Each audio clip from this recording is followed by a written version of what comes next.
Now give me a thumbs up if you can hear me. Perfect, and everyone can see the screen. All right, so we're going to talk PCL and MCL today. PCL, would be remiss if we didn't also include the posterolateral corner, so I'll touch upon that anatomy that used to, as a resident, every time it came up, I was always confused, so hopefully I'm not as confusing as things were back for me in the day. The code for today, 32024, I'll show this again 2 more times. I have no disclosures per Vanderbilt. I'll start with these 2 sequences from an MRI of a Vanderbilt football athlete. If you look at your image on the left, you will see the MCL clearly injured. And then if you look at this sagittal view, you can see the PCL completely disrupted. So if I told you and the rest of the MRI was benign, but if I told you you had these 2 ligamentous injuries in a football athlete, the MCL examined as a grade 2, so it opened at 30 without an endpoint, but was stable in extension. The PCL graded as a 2, so you had 6 to 10 millimeters of posterior drawer. What do you do with this? Is this something that needs to be treated surgically? Can you leave it alone? So think about that, and hopefully at the end of the talk, you'll be able to answer, because even though I knew the answer at the time, I still questioned what I should do and sought the advice of others. So objectives for PCL posterolateral corner, we're just going to hit the standard topics that we go through regarding incidence anatomy, evaluation, imaging. We'll talk about the natural history of these, and then treatment. We'll do the same for MCL. So looking at incidence, some of the incidence data for many of the knee ligaments are all drawn from the same studies, but this was 222 consecutive trauma patients that presented with an acute hemarthrosis over 3+ years. And then what they found was that the PCL was injured in about 38% of these patients. So people presenting in a traumatic situation with acute hemarthrosis, roughly 4 out of 10 had some sort of PCL involvement. Of those 40%, 1/3 were injured in sport, and 97% of those PCL injuries were associated with other ligamentous injuries. So an isolated PCL in the traumatic environment is rare. As far as patients undergoing surgery, so Kading up at Ohio State, and I'll reference this for both studies, over 2,000 patients undergoing knee ligamentous surgery, so it had already been selected to surgery. 3 surgeons, and if you look, of the total number of surgeries, when the PCL was actually operated upon, you can see it's actually very, very low. So operating upon a PCL is relatively rare, and generally, if you'll look, it's associated with a multiple ligament surgery. Isolated PCL surgery represented 0.4% of what they did. So it doesn't happen too frequently. When Chris Harner lectured here, probably it's been about a decade ago, he's devoted his whole life to the PCL. Well, I shouldn't say that, but most of his research is devoted to PCL, 20+ years. And I think in his entire career, he had done about 280 PCLs at the time. And to give you perspective, I think at Vanderbilt, we probably do 150+ ACLs a year. So in a 20+ year career, 280 PCL reconstructions. Again, it gives you an idea that rarely do these go on to surgery. Bergfeld has a study from '86 that's often quoted, showing that about 2% of the players that presented to the NFL Combine had evidence of PCL injury on pre-draft examinations. So again, a lot of times I think people may have isolated PCL grade 1, maybe even grade 2 injuries and not even realize it. But sports versus MVC is going to be kind of your delineating factor to set your radar towards looking for other ligamentous injuries. You're looking for an isolated injury. The anatomy, the C is for cruciate, so it's crossing adjacent to the ACL. The origins on the medial femoral condyle, so in this anterior view of the knee, see it originating from the anterior aspect of the medial femoral condyle in the notch, and it's inserting posteriorly on the tibia below the line of the joint surface, which has ramifications for surgical placement. From the origin, the femoral attachment is fairly extensive, anterior and posterior in orientation. You can see it's a very broad origin from the medial femoral condyle, and as it courses distally, it becomes more compact and inserts roughly 1 to 1.5 centimeters distal to the joint line. So again, this is switching to a posterior view. You can see the insertion is not at the joint line. but it's distal, which is important when reconstructing. And again, you look at your origin, which is more broad, and your insertion, which is more compact. Cadaveric dissection study looking at the dimensions, and this comes into play in trying to determine how we reconstruct. But the sagittal dimensions averaged 32 millimeters, which you can see it's fairly broad. Whereas on the coronal slice, looking at the dimensions of the tibial insertion, it compacts down to roughly 13 millimeters. So it tapers as it moves distally and posteriorly. The average length is about 40 millimeters, which is going to be similar to an ACL, but the average width is about 1.5 times the ACL diameter. And so when you look at that broad origin on the medial femoral condyle, people came along and basically said, well, we can really isolate this down to 2 bundles. There's going to be posterolateral and an anteromedial bundle.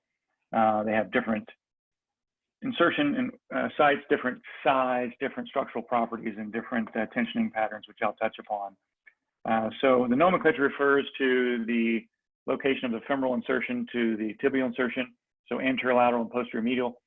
For testing purposes, the mnemonic PAL can be remembered.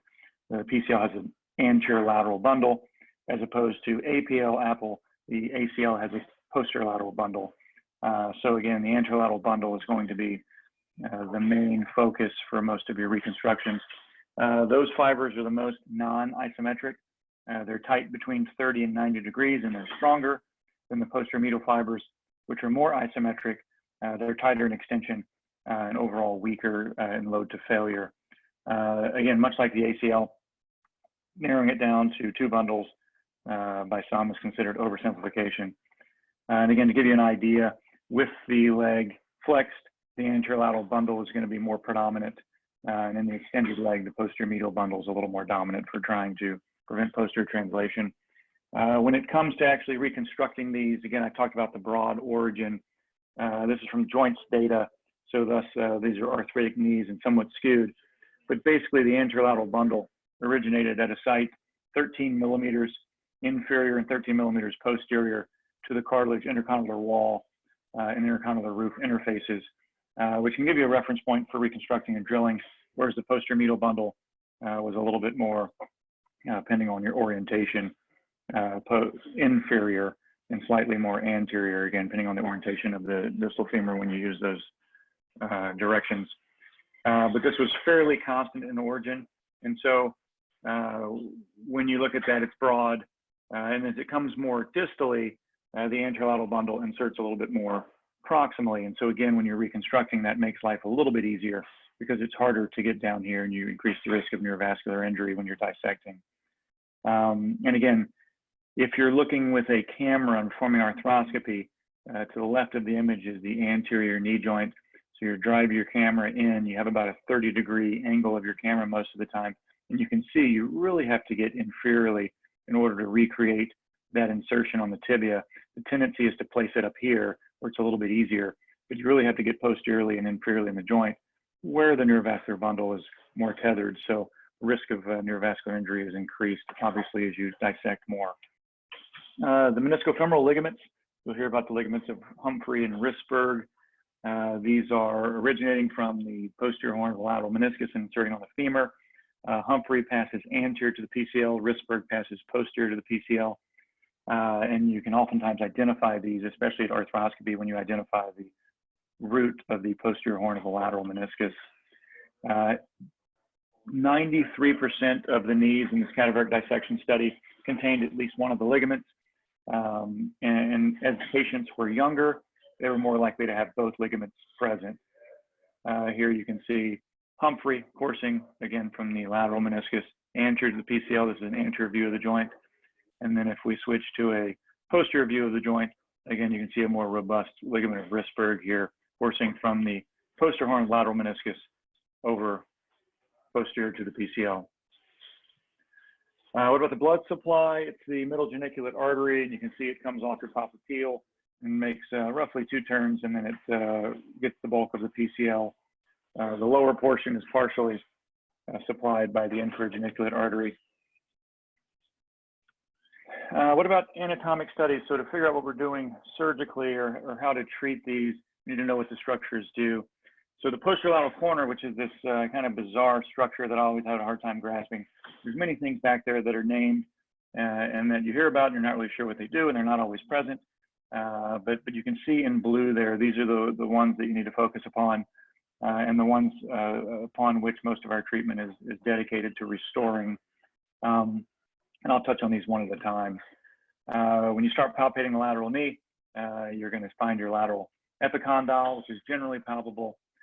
Gerdy's tubercle, where the IT band is inserting, is generally palpable. The joint line is oftentimes much easier to palpate laterally than it is medially, and then the fibular head. So things that are pretty consistent for being able to palpate to localize anatomy. When the skin removed, again, you see Gerdy's fibular head. The biceps is coming down and inserting on the fibular head, and then you have your IT band resting more anteriorly. And this has been dissected out, but there's a nice plane between the IT band and the biceps for gaining access to the joint. You see the lateral head of the gastrocnemius is actually coursing up. So to get to the posterior joint, you're going to have a little window right here, or you can come more distal, or I should say inferior to your biceps. And then the main thing when you're operating on this side is to identify your perineal nerve. In this image, you can see on the initial approach, it's not readily visible. So generally, you're going to track proximally and find it coming out from the interaspect of the biceps to dissect it out and then trace it down to the zone of injury, which oftentimes is going to be around the fibular head and neck, or it's coursing around the neck of the fibula.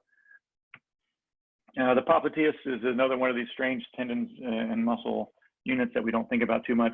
Arthroscopically, it's passing through the posterior horn, just posterior to the posterior horn of the lateral meniscus to the popliteal hiatus. You can generally see it. Most of the time when injury occurs there, it's to the myotendinous junction. So again, it's a muscle that originates distal to the joint and courses proximally and laterally and comes around and inserts. And then an often board testing question is where it inserts in relation to the LCL origin, which you see here, it's distal and anterior. I'll touch upon that again. And again, breaking down the anatomy, it's pretty complex over here. There's a lot going on. You see your common perineal nerve again around the neck of the fibula. See your lateral collateral ligament coursing the lateral joint. You see the popliteus coursing intra-articular around that corner. And then you start to run into some more ligaments that aren't always there, like the fibellofibular ligament. But the main focus is going to be your popliteus, your popliteofibular ligament, which I'll show you better in a second, lateral collateral ligament, and the biceps. So again, these are your structures that we'll go through. Biceps pretty readily palpable in most patients, inserting on the fibular head. Lateral collateral ligament, again, is a well-defined structure if you place a knee into a figure 4 position. Oftentimes you can palpate this both from the origin to the insertion on the fibular head. Oftentimes, as the fibular head goes, so does the insertion of the LCL and the biceps. And then the popliteus, again, looking at a lateral view of the knee, you see it originating posteriorly and inferiorly, coursing proximally and laterally and inserting distal and anterior to your LCL origin. And then the popliteofibular ligament is a band of tissue, oftentimes in conjunction with the fibellofibular ligament, that is coursing from the popliteus down to the fibular head, so you get kind of this inverted Y-shaped appearance. In looking at the insertion geometry and where you look on radiographs, again, your lateral epicondyle, your LCL, and your popliteus, it's distal and anterior. And again, you see your lateral collateral ligament here. The anterior knee is to the left here. It's reversed from the radiograph I just showed you. And you can see the popliteus coming up and inserting distal and anterior to your LCL origin. With popliteofibular ligament, again, coursing down to the fibular head. One more view of that. Again, the popliteofibular ligament, you see kind of an inverted Y-shaped configuration there. And these are things that are going to come into play when I show you reconstruction techniques, especially as described by Laprade. The popliteofibular ligament is present in most knees, but the fibella, which you can oftentimes see radiographically, is the more inconsistent finding. And so again, most of the reconstruction techniques focus more on the popliteofibular ligament as opposed to these other things such as the arcuate or the fibellofibular ligament, which get confusing and oftentimes probably best to know from an anatomic standpoint, but from a surgical standpoint are rarely pertinent. As far as the PCL, it's the primary restraint to posterior translation of the tibia relative to the femur, which makes sense if you think about where it originates and inserts. Looking at these loads, the anterolateral and posterior medial bundles, ultimate load to failure, you can see your anterolateral bundle is much stronger than the posterior medial. And then as well as looking at strain, so change in length you can see the anterolateral bundle is much stiffer than the posterior medial bundle. And so Harner in 95 came along and basically said, okay, well, if you're going to do a single bundle reconstruction, the anterolateral bundle is going to be the one upon which we should focus. And again, taking into account what we discussed about the broad origin on the femur and that 13 by 13 millimeter reference point, you can see if you have this broad origin and you're trying to reconstruct with a singular bundle, the anterolateral bundle is going to be the focus as opposed to down here on the posterior medial. So that's where all of this comes in together if you're doing a single bundle reconstruction. Looking at the PCL as it relates to the posterolateral corner, biomechanically, what does the posterolateral corner do? How does it contribute? And so great contraption here where they're able to stress a mounted cadaveric limb. And if you perform isolated sectioning of the PCL, posterior translation is going to be most pronounced with the knee in 90 degrees of flexion. So that's the origin of your posterior joint test. Isolated sectioning of the posterolateral corner is going to have your most change at 30 degrees of knee flexion, which is going to be part of the foundation for your dial tests, as well as varus stressing to assess the lateral collateral ligament posterolateral corner. And then if you have an intact PCL, but the posterolateral corner is out, then external rotation will be increased at 30 degrees, but decreased at 90 degrees because the PCL is intact. And again, I'll show you the dial test later, but this is the foundation for that. If you section the posterolateral corner, that's going to lead to increased posterior tibial translation in a PCL reconstructed knee, increasing graft forces up to 150%. And so an isolated PCL reconstruction in the setting of a persistent posterolateral corner deficiency is going to lead to increased risk of PCL graft failure.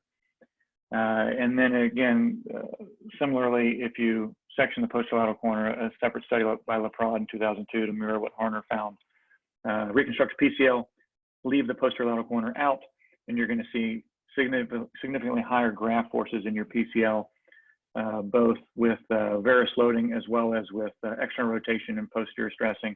And so again, the posterolateral corner deficiency, if not addressed at the time of PCL reconstruction, can lead to failure of your reconstruction.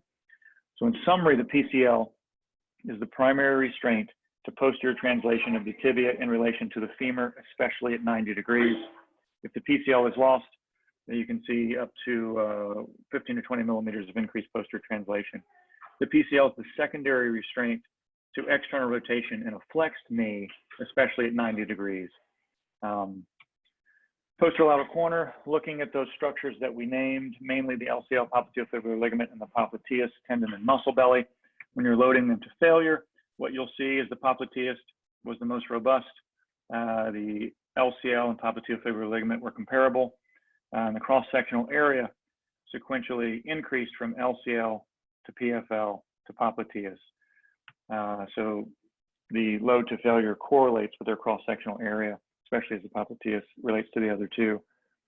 If you apply a pure varus stress to a knee, the result is they fail in order of their ultimate load to failure. So the LCL goes first, followed by the popliteofibular ligament, followed by the popliteus myotendinous junction.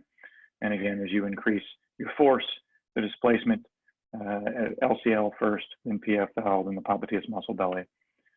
Looking at forces again on the LCL and popliteus, the LCL saw higher forces with varus stressing in extension, whereas as the knee went into relative flexion, the popliteus became more pertinent. And so there's kind of a reciprocal relationship of load sharing as the knee is taken from flexion to extension. And so if you don't have a posterolateral corner, you're going to see increased external rotation of the knee at lower flexion angles, so roughly 30 degrees. You're going to see increased posterolateral translation as well. The dial test, which I'll show you, at lower flexion degrees, 30 degrees roughly is going to be your max. You're going to see increased varus laxity with varus stressing, opening laterally with varus stressing to the knee. The LCL is going to be your primary restraint. The PCL is a secondary stabilizer as the knee is taken into deeper flexion. And then you'll also see increased cruciate ligament stress if your posterolateral corner is out. So the posterolateral corner contributes to lateral and posterolateral stability of the knee, more so at lower flexion angles. And as you go into deeper flexion angles, the PCL becomes more prominent along with the popliteus. So when evaluating someone with a PCL injury, obviously you want to find out what happened. Generally, they don't complain of instability unless you catch them right when it happens. They normally don't have a pop like you do with an ACL tear. And the mechanism oftentimes will dictate the severity of the injury. You want to find out, was this an MVC or was it more sports related? An MVC is going to alert you to the fact that it might be more of a multiligamentous finding. In trauma, it's going to be the dashboard injury. If someone tells you that their knee struck the dashboard, the first thought is, did they damage their PCL?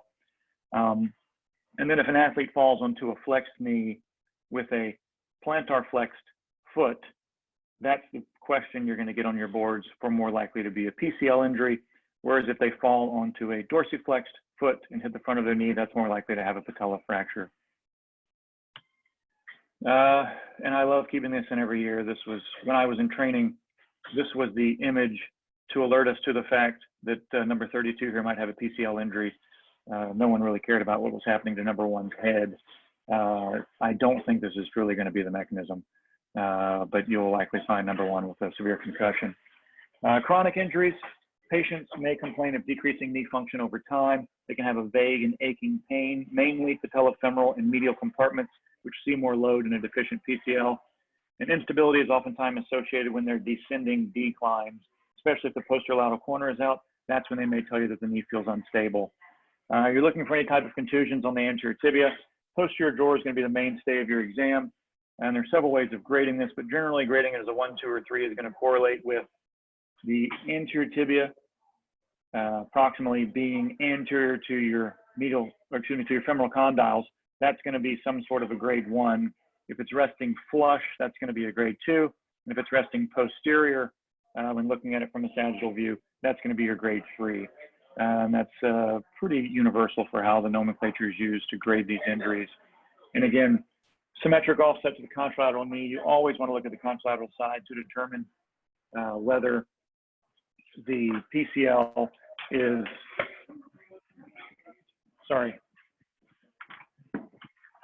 is unstable. So a grade 1, again, you're going to be resting anterior. Grade 2, you're going to be flush. And then grade 3, you're going to be posterior to the femur when you're loading this at 90 degrees. To give you another view of the test, again, grade 1 can also be known as, using non-Roman numerals, but standard numerals. Grade 1 is going to be less than 5 millimeters of translation. You're going to be starting anteriorly and come flush. Grade 2 is going to be starting flush, and you're going to see 6 to 10 millimeters of translation, and grade 3 is going to be higher levels. And that's when you're going to see when you look at the leg laterally, you're going to see that there's an actual sag oftentimes. The problem with this is we're so attuned to doing Lockman tests that when you start with the leg posteriorly, with the tibia posterior subluxated in relation to the femur, and do your Lockman test or anterior drawer, you're going to see that there's increased translation, and the general thought is going to think, okay, this is an ACL injury. But when you listen back to the history, and then when you look at the original resting position, to really assess the PCL, you have to reduce it and then do your posterior drawer, so it can be confusing. Quadriceps active test, we had somebody with this recently in clinic, where if they're lying supine with the knee flexed to 90 and the foot on the table, when you have them try and extend the leg while holding the tibia in a static position, you'll see as the quadricep fires, the tibia actually moves anteriorly in relation to the femur as it reduces. So this can also give you a great sign that there's a PCL deficient knee. Posterolateral corner, that's going to be your varus stressing at 0 and 30 degrees. Again, supine patient, the thigh supported on the table, and you're going to be applying a varus stress both with the knee and extension as well as with the knee flexed 20 to 30 degrees. Your reverse pivot shift, generally your best bet is to remember your actual pivot shift, and pivot shift is going to be the mainstay for your ACL. Oftentimes it's hard to do with the patient awake, but the reverse pivot shift, although it's still a valgus load, the difference is the position of the foot and what you're doing with the knee. So for the reverse pivot, the knee is extended from 90 degrees to extension, and the foot is externally rotated with the valgus load, and you're looking to see if a subluxated plateau reduces. Whereas with the standard pivot shift, the knee is starting out in extension and you're taking it into flexion, there's a valgus load, and the foot is internally rotated. So memorize one, and just remember that the other is the opposite with the valgus stress. The problem with the reverse pivot is it's not very accurate, since up to 35% of normal knees have a positive test under anesthesia. And then the dial test, we touched upon this, and this is what all the biomechanical studies come back to. This can be done either with the patient supine or prone. And basically, you're externally rotating both feet when the knee is flexed 30 degrees and when the knee is flexed 90 degrees. Increased external rotation greater than 10 degrees of one side compared to the other is considered a positive test. If you see increased external rotation of one side in comparison to the other at 30 degrees only, that's a posterolateral corner deficiency. If it reduces at 90 degrees, it means the PCL is intact. Whereas if you see it both at 30 and 90 degrees, it implies that both the posterolateral corner and PCL are out. And so with the patient prone, this is going to be a little bit easier because you don't really need an assistant. Flex the knees to 30 degrees and externally rotate both feet. This would imply that there's a posterolateral corner deficiency of the right leg in comparison to the left when you look at the degree of external rotation comparing the two sides. If that reduces at 90, the PCL is generally intact. You can also do this supine, which is how we're going to do it in the operating room, but generally you need a second set of hands to control the knees as the hips are wanting to abduct due to gravity. And again, a second set of hands to control, and you're looking at 30 degrees or at 90 degrees, looking at the side-to-side difference. And then if somebody really has a posterolateral corner deficiency, and if they're intubated, you can just grab their big toe and lift them up, and you see this recurvatum varus and apparent internal rotation of the tibia, which can be very dramatic, as seen here in a patient who's under anesthesia, implying that the posterolateral corner was out. In looking at which tests are going to be most useful from fellowship-trained examiners, for PCL, it's going to be your posterior drawer and quadriceps active test, whereas your posterolateral corner is going to be external rotation at 30 degrees when prone. Radiographs can be helpful, especially stress radiographs. You can see here the tibia posterior subluxated relation to the femur.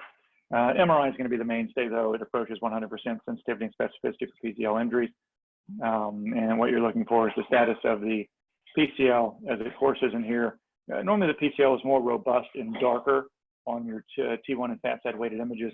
And so you're going to see disruption of that as opposed to the ACL, which can be more subtle. Lateral collateral ligament injury is also oftentimes easily seen on your coronal MRI views. You're looking for an avulsion from the fibular head.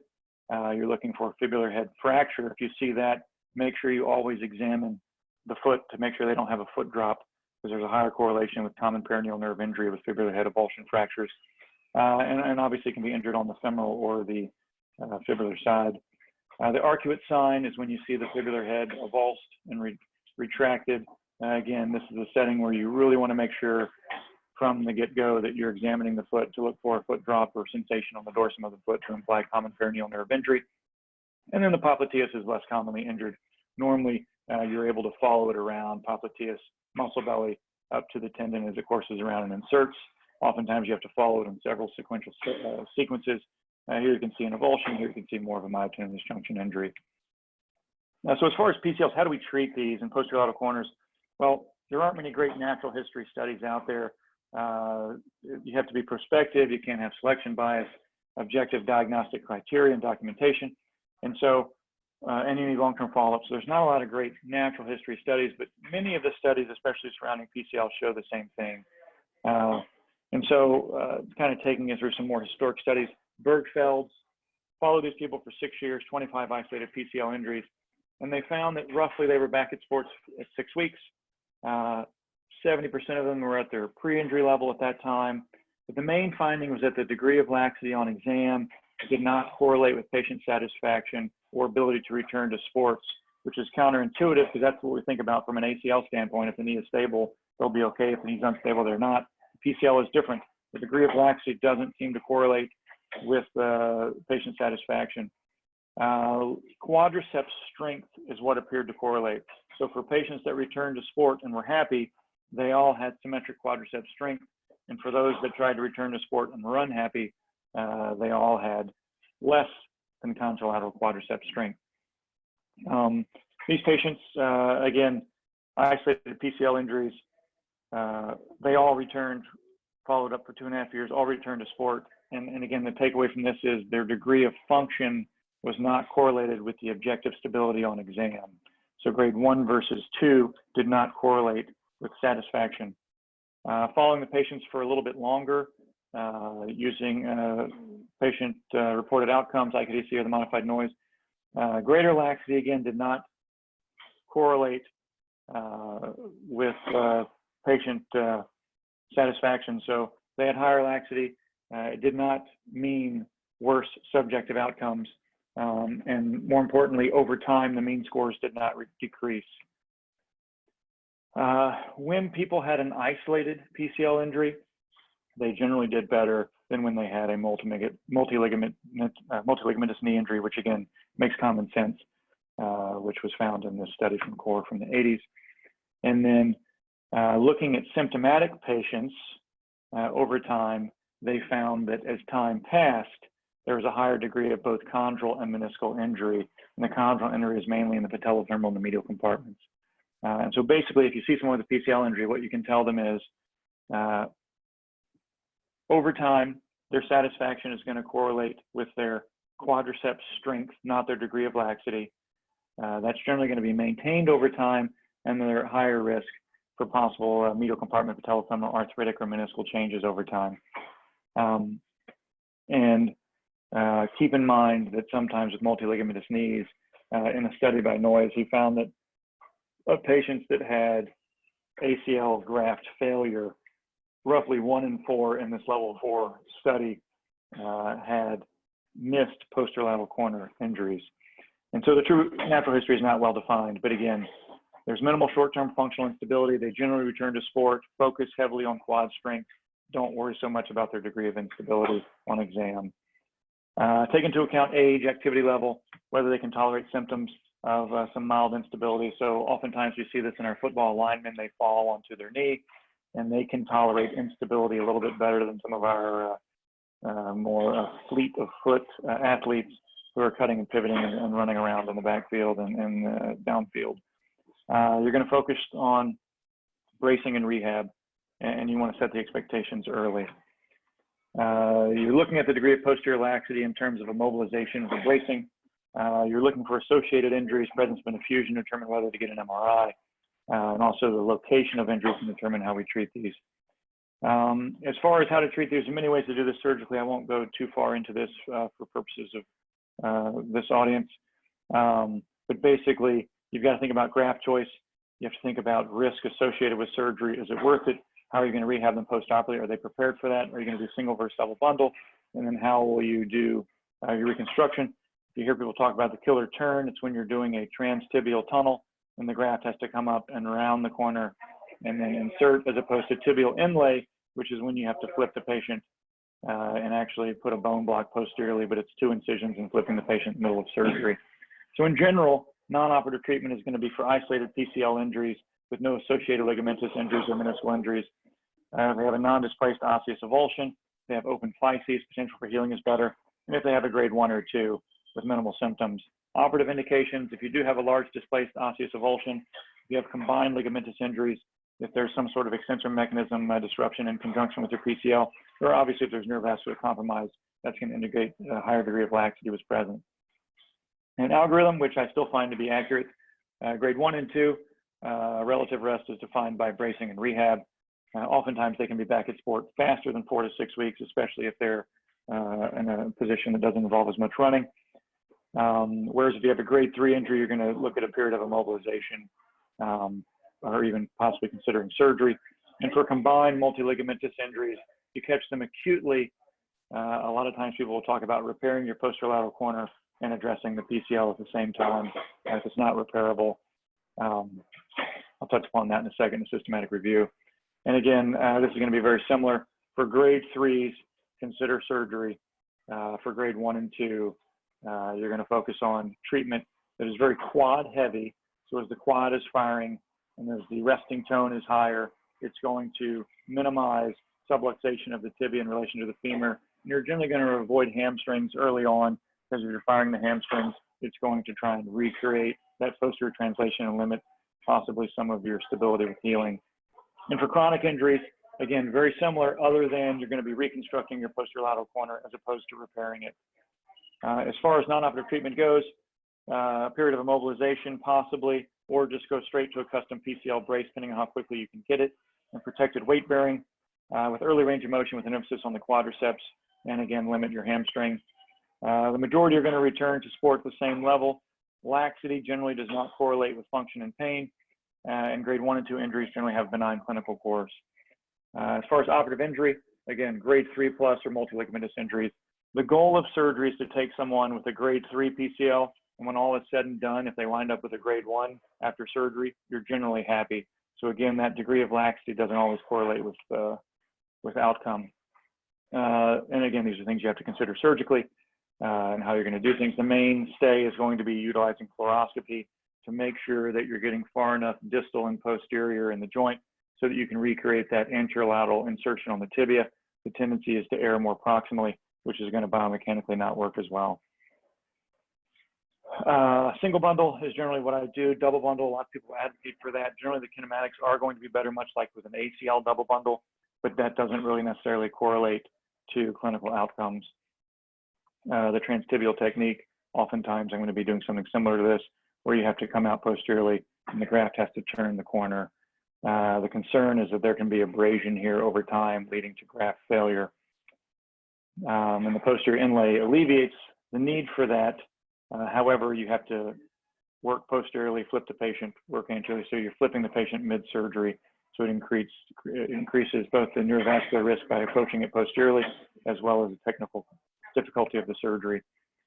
Single versus double bundle, again, the double bundle is going to more likely restore normal kinematics in the lab.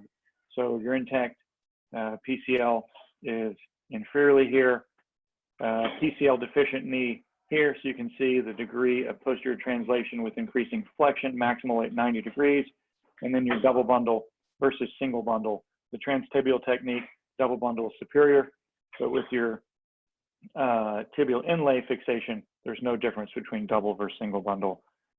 Using tibial inlay, again, your deficient knee is here, and then your reconstructed and normal knees are down here. Looking at the popliteus and posterolateral corner, Laprade has a study from 2004, which has kind of served as the foundation for how I do this. So using his technique, he showed he could restore normal anatomy in the lab. And so this gets a little bit confusing, but basically you're drilling several tunnels using 2 grafts, and you're recreating your LCL, which you can see running laterally from the femur to the fibula. This graft then courses through the fibula, comes out posteriorly, and goes into a tibial tunnel from posterior to anterior, recreating your popliteofibular ligament. And then a second graft is anterior and distal to your origin on the femur for your popliteus. It's coursing posteriorly into the same tunnel you use for your popliteofibular ligament, and then fixed anteriorly. And so this is the technique I generally use in reconstructing a posterolateral corner. It doesn't mean it's the best. The literature is lacking in determining what's best, but this recreates the main structures that we discussed were important. Looking at a systematic review on posterolateral corner knee injuries, and what they said is coming out of AJSM, Giesland from 2016, is that if you have an acute injury and you repair the posterolateral corner but don't address the PCL and or ACL in the same setting, that's associated with higher subsequent failure of your posterolateral corner. So generally, if you're going to repair your posterolateral corner, you probably want to address the PCL at the same time. This is a fibular sling technique, something else that's been done. Doesn't necessarily restore all the anatomy. This is another technique where you're bringing the posterolateral capsule to your fibular sling. It's a little bit technically easier than Laprade's technique. This is Laprade's technique again, which I went through a second ago. And then here's just another option for repair, where you can repair the lateral capsule. You can grab your biceps, pull it distally. So basically, you're going to identify where the injuries occurred and then perform your repair there. So if your biceps is avulsed, normally the LCL is still attached with it. You're going to whip stitch it and attach it back down to your fibula if you have sufficient bone stock, taking into account that your common peroneal nerve is running right in that area. For chronic injuries, posterolateral reconstructions generally do well when you're addressing the PCL at the same time. So again, I think it's fairly well defined that posterolateral reconstructions combined with PCLs are going to be the mainstay for chronic injuries as opposed to trying to repair. And again, using there's many ways to do this. So, and again, this is Laprade's technique. In summary, a lot to absorb from an anatomical and biomechanical standpoint, but you generally have to know the anatomy and understand the biomechanics to figure out why we treat these things the way that we do. PCL is generally going to occur in MVCs or with direct blows to the knee in sports. Remember associated multiligamentous injuries when the PCL is involved from an MVC standpoint. Most people are going to recommend non-operative treatment for isolated PCL injuries. And then for combined posterolateral corner injuries with instability, surgery is a reasonable option.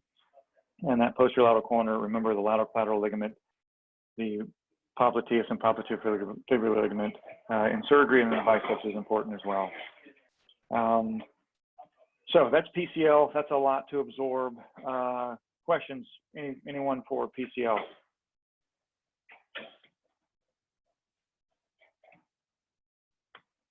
Perfect. Let me now segue to MCL. Let me reshare that. I think I have to do that. Perfect. So MCL, again, in case you joined us late, there's the code 32024. I have no disclosures. This is for text this if you want to get your 1-hour CME for today. Your process for MCL is going to be very similar to what we just did for PCL in terms of how we're going to address things. It'll be a little bit faster. It is the most commonly injured ligament of the knee. Looking at alpine skiing injuries over 11 years, people that presented and came in were actually examined and had radiographs. So ruling out lacerations, contusions, and fractures. Of the ligamentous knee injuries, roughly 10,000. The MCL was represented roughly 20% of the time. Case series over 38 months, same study we referenced for the PCL. The MCL was involved 1/5 of the time. So the MCL, always be aware that's going to be very commonly injured. And then again, thinking about operative treatment, same study from Kading from Ohio State. If you look at the number of surgeries that had MCLs involved, incredibly low, other than the ACL-MCL combo, which is going to be your most common, and that was approaching just over 8% for their 2,000 plus surgeries from 3 surgeons. This is more historic, but there's this layered concept of the medial knee anatomy. And so most of the time, you're not going to hear this reference as much anymore, but just this is here for historical reasons. Layer 2 is where your superficial MCL is, and then layer 3 is going to be your deep MCL. So Laprade, great study again. We talked about his posterolateral corner and PCL cadaveric studies. This is looking at the medial side of the knee. So pretty straightforward in terms of quadriceps, patella, patellar tendon. The MPFL, the medial patellofemoral ligament, is going to help provide stability for lateral dislocations of the patella. The superficial MCL seen here, coursing distal to the joint, very broad. Semimembranosus is your hamstring coming in, and then it gets really, really confusing when you start talking about the posterior oblique ligament and the expansions of your semimembranosus. So things to think about, and I'll touch on that. So this posterior oblique ligament is a little bit more obscure. So looking at it, the superficial MCL is very long. It's almost 10 centimeters in length on average based on this cadaveric study. It's inserting very distal to the joint. It's averaging about 6 centimeters distal to the joint line. And the majority of that insertion is going to be resting below the pes tendons. And so you can see this when you're harvesting a hamstring. The sartorius is elevated, and underneath, you have to make sure you stay out of your superficial MCL insertion distally. 6 centimeters below the joint line, so it's a broad distal insertion. The semimembranosus is coming in, and this gives you an idea of the posterior oblique ligament. It becomes confluent with the posterior medial capsule. So you can imagine if this is disrupted, you can get some posterior medial rotatory instability. Looking at all of these structures on my boards, there was an image like this. Unfortunately, the letters weren't there, so I had to figure out what was what. But your superficial MCL is a little bit posterior to your medial epicondyle, which is important when you're trying to repair or reconstruct this. And then your MPFL is a little more proximal. Posterior oblique ligament is behind that. And then you're seeing your superficial MCL inserting more distally. The deep MCL, which is a confluence of a thickening of the capsule, and the meniscofemoral and meniscotibial ligaments is going to be resting closer to the joint line. And again, I touched upon that just now, but it's more distinct anteriorly, but it's a thickening of the capsule, and more posteriorly it becomes confluent with the posterior oblique ligaments. Your deep MCL seen here on a cadaveric dissection. You can see how closely correlated it is with your medial meniscus, meniscotibial, meniscofemoral ligaments. The posterior oblique ligament, 3 defined arms. I don't think it's important to memorize those necessarily. But again, you can see it coming off the semimembranosus and becoming confluent with the posterior medial capsule. And again, looking at that more from a posterior medial standpoint, semimembranosus, medial head of the gastroc, and you can see this expansion of the posterior medial capsules that comes around to the superficial MCL. Important to remember if you're doing a primary repair. The MPFL, again, not the purpose of this talk, but it's very well defined and oftentimes the focus for our lateral patellar instability. The pes anserine tendons are always drawn this way. When you actually go in surgically, the sartorius extends the length, and the gracilis and cementinosus are generally adhesed underneath it. But when you reflect this or look underneath it, that's where your superficial MCL is going to be resting. Generally easy to see when you're doing a hamstring ACL reconstruction with autograft. And again, that semimembranosus has these named arms where it reflects out on the posterior medial corner. But when the semimembranosus fires, it tightens the posterior oblique ligament, which gives you stability. And it also pulls the meniscus posteriorly during deep knee flexion to give you a deeper flexion, which you'll see here. You can imagine looking at this axial cut anterior to the top of the screen. When the semimembranosus fires, the attachment on the posterior oblique ligament pulls the meniscus posteriorly, allowing posterior translation to give more room for that femoral rollback of the medial femoral condyle. So how do things work medially? What's important? The superficial MCL is very important to valgus restraint at 20 to 30 degrees of knee flexion. It contributes about half of your restraint when the knee is in extension. The deep MCL, how does it contribute? So you can see with the intact MCL versus the deep MCL versus the superficial, you can see the superficial is going to be the mainstay of stability. The deep MCL and the oblique, posterior oblique ligament fiber is not as important. And again, you can see you sequentially cut them. Once you take out the superficial MCL, that's when you get more instability. And this is, again, looking at similar when you have an intact, when you injure your superficial versus when you throw in the deep. So as the deep is involved, you get slightly more opening, but it's the superficial MCL that's the mainstay at 30 degrees of knee flexion. Sectioning MCLs and immobilizing and then testing ligaments to failure. What they found was that when you immobilize, actually it doesn't heal as well. So motion is actually good. Immobilization changes the way scar is formed. So moving the MCL is better than immobilizing the MCL. And when you go to clinically evaluate these, again, you're going to take your history, look at your mechanism of injury. But the location of pain correlates pretty highly with the area of injury for your MCL. So medial femoral condyle versus mid-substance of the joint line versus distal, that's going to correlate well. In general, patients were able to still ambulate and possibly even finish the competition with an isolated MCL injury. You want to ask them about the onset of any type of effusion or swelling. You want to ask them about a pop when you're thinking about an associated ACL injury and you're looking for any type of deformity. You want to remember your other ligaments, but the mainstay for MCL evaluation is going to be valgus stressing at 0 and 30 degrees. You're both assessing the degree of opening compared to contralateral side as well as the quality of the endpoint. And always remember the contralateral knee. Generally, you want to start with that. And again, 0 or 30 degrees, oftentimes you can hang the leg over the examining table to perform your exam. Houston 76 basically said for a case series of 50 MCL injuries, roughly 3 out of 4 just walked into the office, and that site of MCL injury correlated highly with where they were tender on exam. In grading this, again, less than 5 millimeters, 6 to 10 and greater than 10, similar to your PCL, grade 1, verse 2, verse 3, and that's fairly well accepted. A grade 1 MCL generally is going to be stable both at 0 and 30. A grade 2 is going to be stable in extension, but open at 30. You generally are still going to feel an endpoint, and a grade 3 is when there's going to be no endpoint to valgus stress, and they're going to open up in extension. That's going to be your cue. There's another ligament involved. And hemarthrosis is generally going to imply that it's more than just an MCL. So for an isolated MCL, if you wait a day and the next day they have hemarthrosis, either it's going to be a bone bruise or an associated intra-articular injury. So MRI can be indicated, and generally it's going to look for trying to quantify prognosis, or it's going to quantify where the zone of injury is. In looking at other things that can happen, Pellegrini-Stiata lesion, it's going to be ossification at the origin. A center-like lesion is when the distal anterior fibers can displace over the pes anserhinus, so they're not going to have an endpoint at 30 degrees, similar to when you're looking at a UCL in the thumb. And there's roughly almost half these patients do get some bone bruising laterally where there's compression versus the distraction medially that caused the injury. If they have a hemarthrosis, you're hoping it's the bone bruise because that will generally heal uneventfully.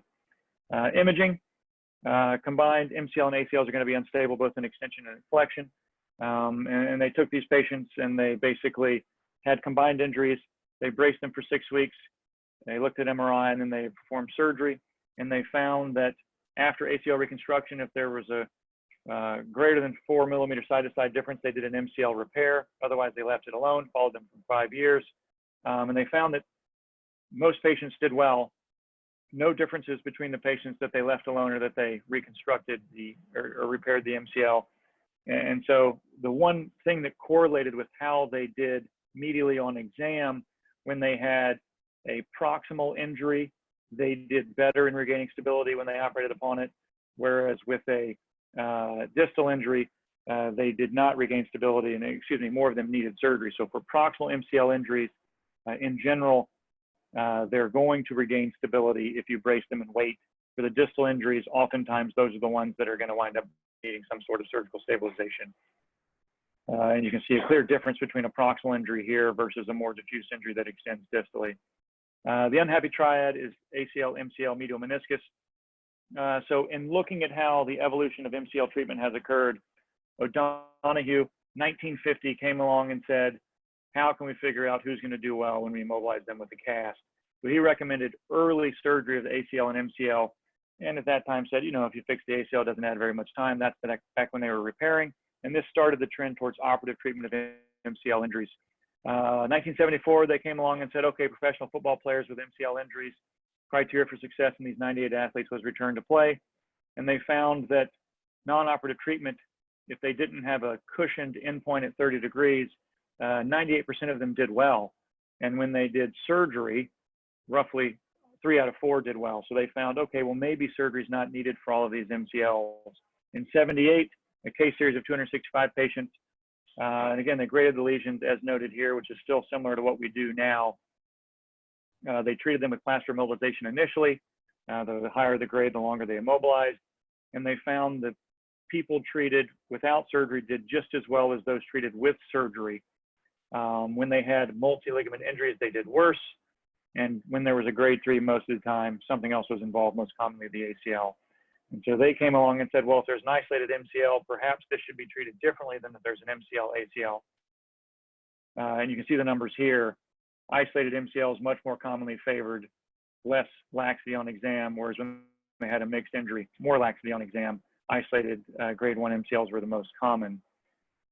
And so then Hastings came along with hockey players and said, well, if we immobilize them versus if we put them in some sort of hinge brace, how do they do? And they found the hockey players did really well by not immobilizing them and by hinging them. And so this furthered the trend of non-operative management with actually early motion. And then in Delicato in 83, looking at isolated MCL injuries diagnosed via arthroscopy and exam-under anesthesia, they found that there was no difference between those that they treated with surgery and immobilized versus those that they hinged early and did not operate upon. So this furthered the idea that non-operative treatment is the mainstay. And then I love this study because they randomized by casting lots, which I haven't seen since biblical references. But they followed up a high degree of these patients, and they looked at people with ACL and or MCL, and they looked at casting versus surgery. And basically the summary was injuries to the MCL did not benefit from surgical treatment in any respect. With or without surgery, they did great. So this furthered the idea that MCL injuries should be left alone and treated without surgery. And so the mainstay of treatment is non-operative management. If there's no valgus laxity and extension, so that implies the ACL is intact, you're going to do a hinge knee brace, early weight bearing, range of motions plus or minus an NSAID. As far as surgery, relatively rare, but if there's something odd going on, if it's trapped in the joint, if there's a large osseous avulsion, or if there's an associated ligamentous injury, consider surgery. And then if they have an ACL, MCL, and you hinge them for 4 to 6 weeks and then do surgery, you're really only going to address the MCL if they have persistent instability at 0 degrees after ACL reconstruction. And here you can see the MCL is entrapped in the joint. That's going to be a unique situation. For combined injuries, in the interest of finishing, I'll speed through this, but for combined injuries where it's chronic, generally you're going to consider more surgery if they have persistent instability at extension after ACL reconstruction.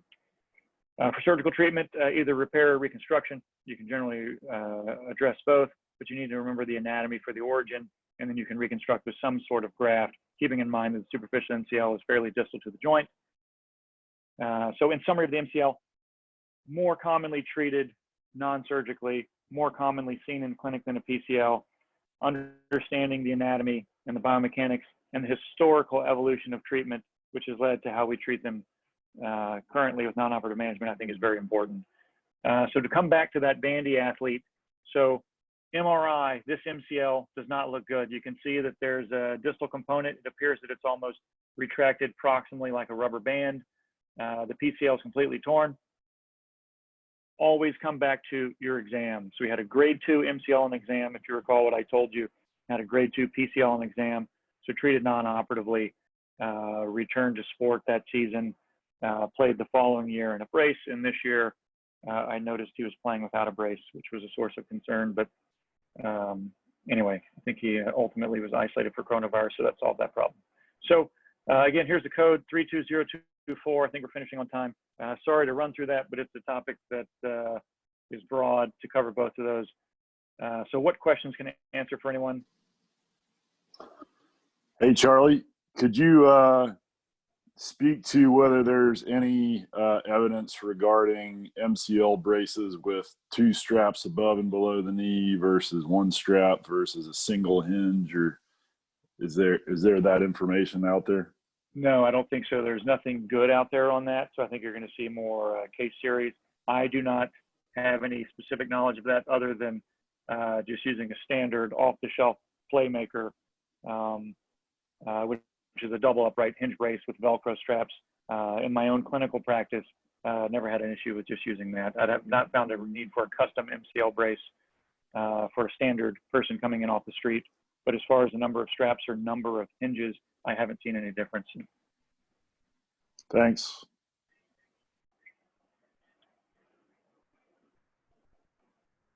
Anyone else? Perfect. Well, thanks everyone for your time. Again, sorry to run through so much information. If you have any questions, if I didn't address anything, or if you didn't want to ask it publicly, feel free to email or send me a message. Okay, thank you.